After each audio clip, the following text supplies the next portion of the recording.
G'day folks, I haven't done a video in a while, so I thought I would show you another game. This one is called Master of the Galaxy. This is a resource manipulation game based in space.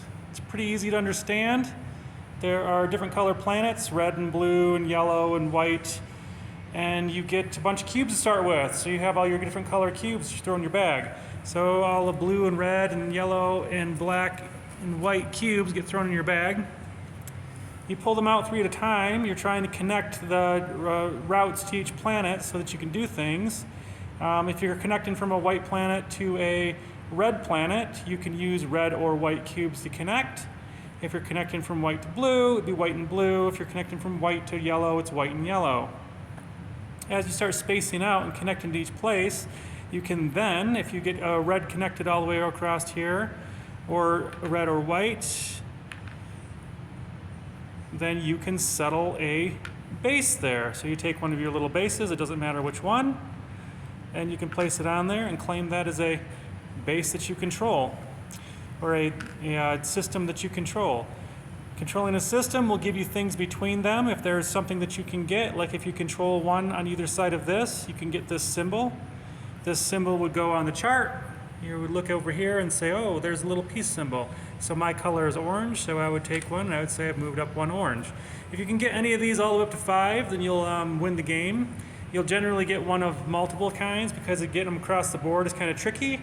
But like if you connected this one to this one, you would get a government move, which is this symbol, and then you'd move your orange up onto that. So you try to collect those to get them. If you spend all your bases and get them all out on the board, then you'd also win. You can only build bases depending on the number of planets there are.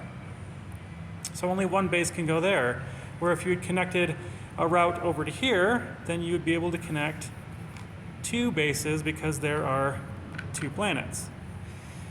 You get the symbols that are in there to get those. You can trade cards in to get more cubes. So if you only have so many of these cubes, if you wanted to get some more, you trade some cards in, get different colored cubes, throw those in your bag. The drawback is these little dark cubes. These little dark cubes are only useful once you get a leader in your group. They're only useful for that kind of stuff. So when you first start playing and you start drafting your cubes and putting them out there, they're kind of in the way. They give you a random amount of resources that you would be getting compared to everybody else. Somebody else might draw 3 color, somebody might draw three black, and then kind of have to skip their turn until you start getting leaders. You get leaders by getting cards. You get cards that do different things. You'll add a leader, you'll have a species. This species will be on your side and it'll sit over here on your side, and you can spend your cubes on there. If I spent the red cubes and the yellow cubes here, I could gain a card of my choice. So I could say, maybe I want to have a expansion card. So maybe I want to have this in my group. So I'd throw this into my group and have that as another way that I can spend my resources. The drawback of some of these things is little black dots mean that if I was actually to complete this with a blue, a gray, and a gray, I would put this one back in my bag, but these 2 with the black dots would be trash. So I'd have to get those cubes back again.